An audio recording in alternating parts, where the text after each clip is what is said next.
it here. Harry Carlisle.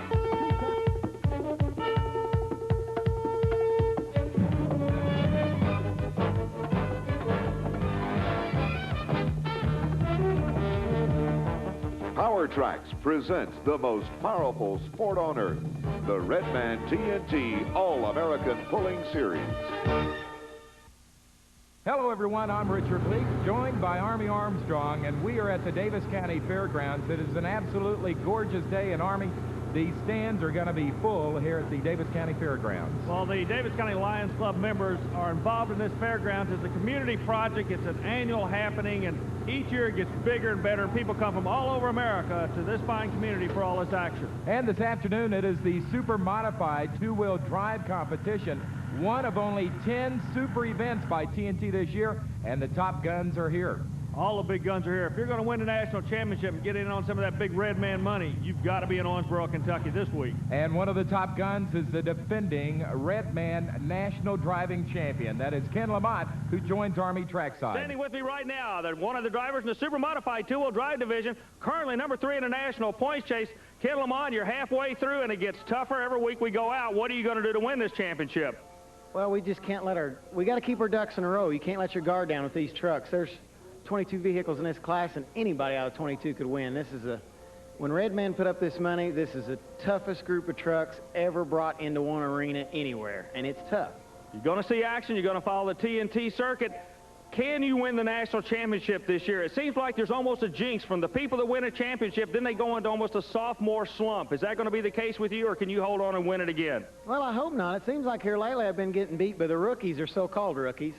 I should know what I'm doing, but sometimes you kind of outsmart yourself. But Plano's behind us, and we're going to give it a shot. If we don't win it, there's going to be a big reason why we didn't win it. Speaking of reasons why, the track surface we're going to be going on here in Owensboro, Kentucky, at the Daviess County Fairgrounds. What is the book on this track? What are you all going to be looking for? Well, normally in the past, this has been a real good track. They've done a lot of dirt work here to make the facility a little bigger since we were coming back this year, and it's affected the track surface. It's not quite the surface that it has been in the past. That's going to be a somewhat of a problem, maybe just an adjustment's a better word. The sled we're running on tonight, we've only run on once so far on the season this year, so that's going to be something else for us too. So it's going to be close competition. Well, get ready for some super pulling from the super modified two-wheel drive drivers. That's straight ahead on Power Tracks. Power Tracks and the Redman TNT All-American Pulling Series is brought to you by the heartbeat of America, today's Chevy trucks.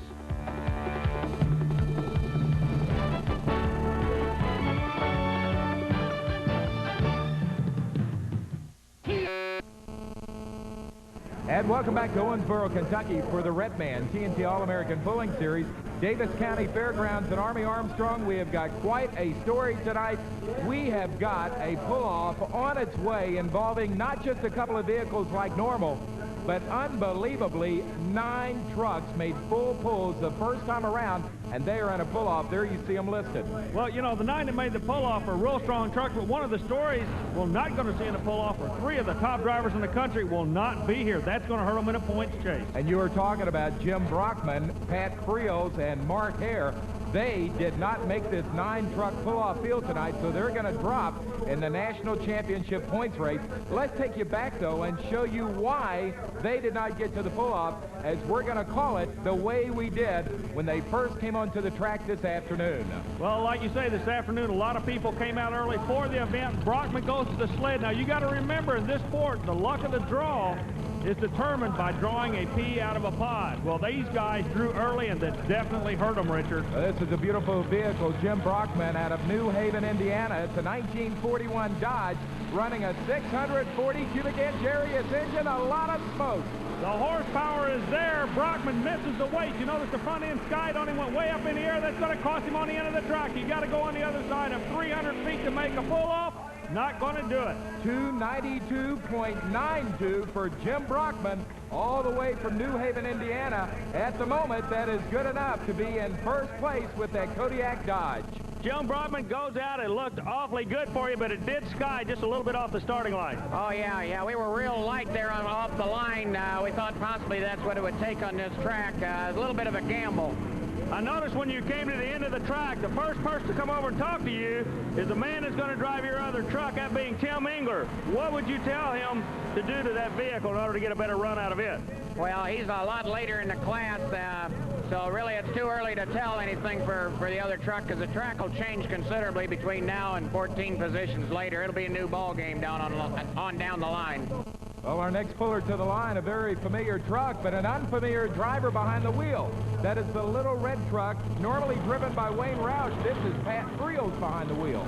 Now, Pat Friels goes to the starting line. He's no newbie to the two-wheel drive competition. He knows what he has to do. The work is cut out. The owner of the truck cannot drive two trucks in the same class. That's why Friels is doing the driving, trying to go out to a lead spot in front of some folks who live awfully close to home. What's he going to do? The Allen, Kentucky native, a little bit light on the nose. It's drifted on him real hard to the left, Richard. He's trying to pull back.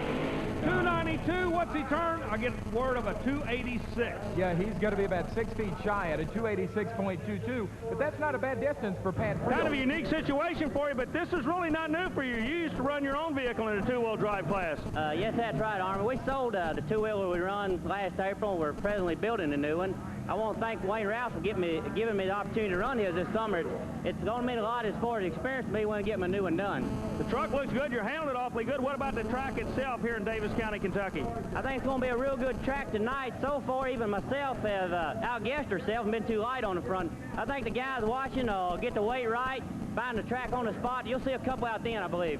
Our next puller coming to the line, Army, I know you admire this kid quite a bit. I say kid because he's only 28, but he's been pulling for over 12 years. It is Mark Hare out of Springfield, Ohio, driving the Jack Daniels Humco. Well, the reason I admire this young man, he's very dedicated. If you're going to be the best at anything, you have to dedicate yourself. And believe me, he teamed up with the Jack Daniels operation. He represents them awfully well in this sport and laid down a super shot. Look at this. He's starting to pull it. Richard, I think we're going to have a new leader. The Jack Daniels Special looks like he goes number 1. He sure does by a little under 2 feet. The distance, 294.28. That is going to put Mark Hare and Jack Daniels in the number 1 spot right now. Mark Hare, you just bumped Brockman out of that lead. You're the guy everybody's going after now. Well, Army, I wish Jack Daniels Special could have got it out there. We seemed like we really got hooked up there, and probably need a little more weight on the front. I was on the brake there, and it kind of killed it there a little bit. There'll be some more out there, I'm sure. You really think there's going to be other people going out? Because Brockman in his interview said the same thing. He said there's some other guys going to bang it out the end, but everybody's getting hung over on that right side. Yeah, it's wanting to be a little squirrely tonight, so, you know, hopefully everybody will get caught in that, and maybe Jack can win this thing, but I'm always sure there'll be some out. Well, Mark here was exactly right, because after he made that super pull, 9 drivers came to the line and took it the length of the track. And when we return on Power Tracks, we're going to have the first of the 9 in this super pull-off from Owensboro, Kentucky. It's straight ahead on ESPN. And welcome back to the Redman TNT All-American Pulling Series, the Daviess County Fair, Owensboro, Kentucky. We are ready for a 9-truck pull-off. You heard me right, 9 trucks. And our first puller to the line, the legendary Wayne Roush in his 1923 Ford Model T.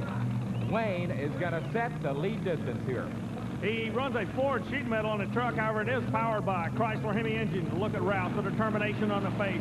Ex-college professor, full-time truck puller right now. Let's see what he can do. He'll set the distance. Everybody go after him. Whoa, he's guided about half track now. Settles back down, goes back up on him. That's going to hurt Roush. The front end starts to rise, but he's staying after it, Richard. Won't give up. 273 and a 31. So that is going to be the distance to beat. 273.31 set by Wayne Roush, as he was our first puller in this pull-off.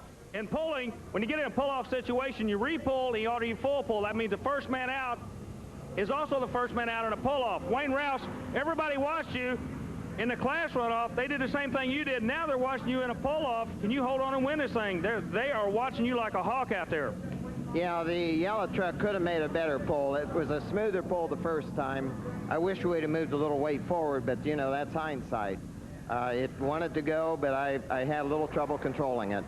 So 1 down and 8 to go. And Army, what do these drivers do, if anything, to change their trucks from the regular competition to the pull-off? Well, what they do, they have to move the weight forward, and it's amazing. 10 or 15 pounds can make all the difference in the world on that front axle, Richard. Well, talking about the weight distribution, you spent the afternoon with Wayne Roush, the driver of the yellow Model T, talking about that subject. Wayne Roush, what is the difference, and why did you want to set to the left and to the center in different vehicles? I don't think it makes any difference as long as you compensate for it with the weights in the truck, with the movable weights. For example, in the yellow Model T where I sent in the center, we have 150 pounds on the left side of the frame that compensates for the torque. We try to have the vehicle go straight. Anytime the vehicle goes down the track and goes one way or the other, and we have to brake it, it hurts the pull. Wayne, you actually set physically in the middle of the Model T. Do you make any compensation of weight either left or right for your driver location? Yes, we do, Army. On a number of test pulls on the vehicle, as we would pull, we found that it kept wanting to go a little bit to the left. So we added 150 pounds on the left frame rail, which generally makes the truck go fairly straight down the track. Okay, you add 150 pounds on the left frame rail. What's the driver's weight in the middle? 150. So basically what I'm hearing is you're balancing the truck out, and that gets back to another point, being that balance is so very important in this sport. No doubt about it. The balance we usually talk about is the balance on the front or the back when we do the wheelies or not, but it's also important to have them balanced so that they go down the track straight. So high technology in the sport of pulling, as our next puller coming out is a former drag racer, but now a super puller. It's Ray Carpenter. He is out of Bettendorf, Iowa, and he drives a Chevrolet called the Sundance Kid. And he's right up in the middle of this national points chase. Richard, this is the first year that he's running a super modified two-wheel drive division. People that follow the sport may remember this truck in the past. It was known as Spike. He bought the truck and has literally dominated this class. He's your national points leader out of Bettendorf, Iowa. Let's see if he can put a win under his belt in Owensboro tonight. He has got to go beyond a 273.31. Ground speed. Boy, they're getting a tremendous amount of ground speed on this track. Looks good. When the weight catches them, it catches them quick and hard. And he has done it. Ray Carpenter has grabbed the lead as he has gone 279.45. So your Red Man national points leader also grabs the lead here in Owensboro. Ray, you're on top of it. You've taken your shot. Now you got to kick back and see if they're going to get you. Well, that's for sure. There's a lot of good trucks in back of us. We just hope that run's going to stand up. The Bandag Retread Sundance Kid run, and that's all we can do. We had our weighted as good as we can. We might have been a little light, had to touch the brake about mid-track, but that's all we can do, Army. When it's over, it's over. We'll know it at the end. We'll wait and watch with you. Good luck. You bet. You bet. Well, coming to the line next is a former national champion. It is Big Bad Mike Stowe, the Bad Dog Ford, out of Warrington, Georgia, and his sponsor is based right here in Owensboro. Yeah, he runs under the sponsorship of the